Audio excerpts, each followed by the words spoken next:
Hi guys, welcome to Toss and Talk.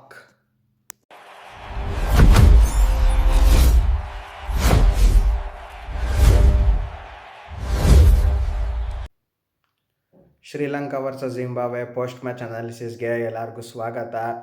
Zimbabwe ಅವರು ಇನ್ನೊಂದು ದೊಡ್ಡ ಟೀಮ್ಗೆ ಅಪ್ಸೆಟ್ ಮಾಡಿದ್ದಾರೆ. ಅದು ಅವ್ರ ಹೋಮ್ ಕಂಡೀಷನ್ಸಲ್ಲೇ ಶ್ರೀಲಂಕಾದವ್ರನ್ನ ಅಪ್ಸೆಟ್ ಮಾಡಿದ್ದಾರೆ. ಈ ಮ್ಯಾಚ್ ಬಗ್ಗೆ ನಿಮಗೆ ಏನು ಅನಿಸ್ತು ಕಮೆಂಟ್ ಸೆಕ್ಷನಲ್ಲಿ ತಿಳಿಸಿ.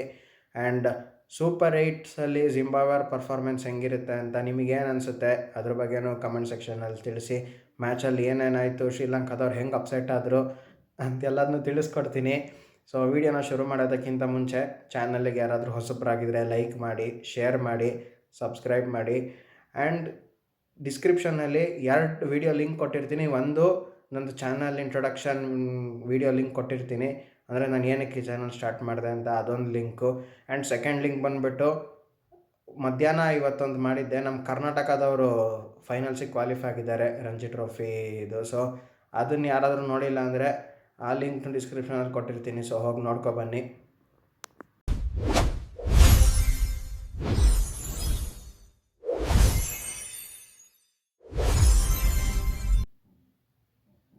ಇವಾಗ ಮ್ಯಾಚ್ ಸ್ಟಾರ್ಟಿಂಗಿಂದ ಬಂದ್ಬೇಡ. ಶ್ರೀಲಂಕಾದವರು ಟಾಸ್ ಗೆದ್ದುಬಿಟ್ಟು ಬ್ಯಾಟಿಂಗ್ ಚೂಸ್ ಮಾಡ್ತಾರೆ. ಇದೊಂಥರ ರೈಟ್ ಡಿಸಿಷನ್ಸು. ಯಾಕಂದರೆ ಕೊಲಂಬೋ ಅಂತ ಕಂಡೀಷನ್ಸಲ್ಲಿ ಆಲ್ಮೋಸ್ಟು ಫಸ್ಟ್ ಬ್ಯಾಟಿಂಗ್ ಆಡಿಬಿಟ್ಟು 170+ ಸ್ಕೋರ್ ಮಾಡಿರೋರೆ ವಿನ್ ಆಗಿರೋದು. ಚೇಸ್ ಮಾಡೋರು ತುಂಬ ಕಷ್ಟಪಟ್ಟಿದ್ದಾರೆ. ಹಳೆ ಸ್ಟ್ಯಾಟ್ಸಿಗಿಂತನೂ ಇವಾಗ ರೀಸೆಂಟಾಗಿ ನಡೆದಿರೋ ವರ್ಲ್ಡ್ ಕಪ್ ಮ್ಯಾಚಲ್ಲೇ ಗೊತ್ತಾಗೋಗುತ್ತೆ ಸೆಕೆಂಡ್ ಬ್ಯಾಟಿಂಗ್ ಇರೋರಿಗೆ ತುಂಬ ಕಷ್ಟ ಚೇಸ್ ಮಾಡೋಕ್ಕೆ ಅಂತ.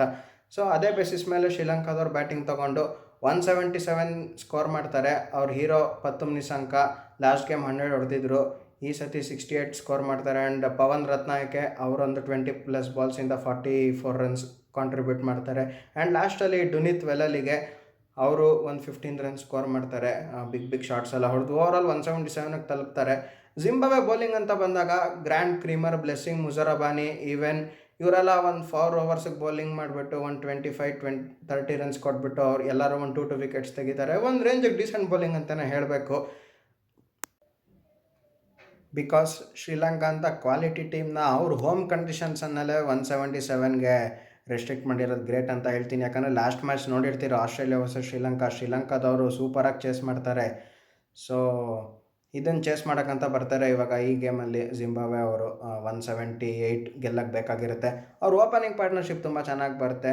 ಆ್ಯಂಡ್ ಅವ್ರ ಲಾಸ್ಟ್ ಗೇಮ್ ಹೀರೋ ಬೆನೆಟ್ ಆಸ್ಟ್ರೇಲಿಯಾದವ್ರ ಮೇಲೆ ಏನು ನಿಂತ್ಕೊಂಡಿರ್ತಾರೆ 50+ ಬಾಲ್ಸಲ್ಲಿ 60+ ರನ್ಸ್ ಸ್ಕೋರ್ ಮಾಡಿ.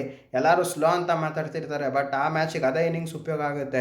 ಸೇಮ್ ಇಲ್ಲೂ ಅದೇ ಥರ ಮಾಡಿದ್ರು. 1 ಸಿಕ್ಸು ಹೊಡಿಲಿಲ್ಲ, ಬರೀ 8 ಫೋರ್ಸೇನೋ ಹೊಡೆದಿದ್ದಾರೆ ಅಷ್ಟೇ. ಸೊ ಅವರು 48 ಬಾಲ್ಸಲ್ಲಿ 63 ರನ್ಸೇನೋ ಕಾಂಟ್ರಿಬ್ಯೂಟ್ ಮಾಡ್ತಾರೆ. ಆ್ಯಂಡ್ ಅದಾದಮೇಲೆ ಅವ್ರ ಕ್ಯಾಪ್ಟನ್ ಸಿಕಂದರ್ ರಾಜಾ ಕ್ಯಾಪ್ಟನ್ಸ್ ನಾಕ್ ಆಡ್ತಾರೆ 20+ ಬಾಲ್ಸಲ್ಲಿ 40+ ರನ್ಸು. ಸೊ ತುಂಬ ಚೆನ್ನಾಗಿ ಆಡ್ತಾರೆ. ಇದೆಲ್ಲ ಸೇರಿ ಓವರಾಲು ಲಾಸ್ಟ್ 3 ಬಾಲ್ ಇರೋವಾಗಲೇ 6 ವಿಕೆಟ್ಸ್ ವಿಕ್ಟ್ರಿ ಸಿಗುತ್ತೆ ಜಿಂಬಾಬ್ವೆ ಅವ್ರಿಗೆ. ಆ ಥರ ಟೆಕ್ನಿಕಲಿ ಚೇಸ್ ಮಾಡ್ತಾರೆ. ಒಂದು ರಿಸ್ಕ್ ಶಾಟ್ಸ್ ಇಲ್ಲ, ಏನೂ ಇಲ್ಲ, ತುಂಬ ಚೆನ್ನಾಗಿ ಆಡಿದ್ರು. ಕ್ರೆಡಿಟ್ಸು 100% ಜಿಂಬಾಬ್ವೆ ಅವ್ರಿಗೆ ಕೊಡಲೇಬೇಕು.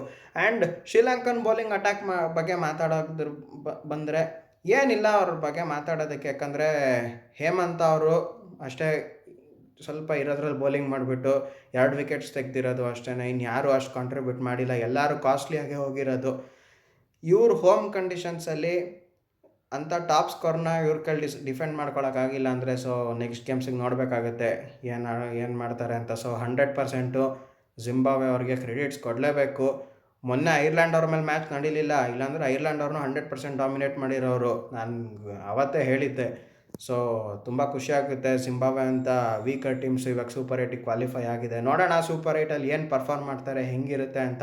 ಸೊ ಇದಿಷ್ಟಾಗಿತ್ತು Sri Lanka versus Zimbabwe post match analysis.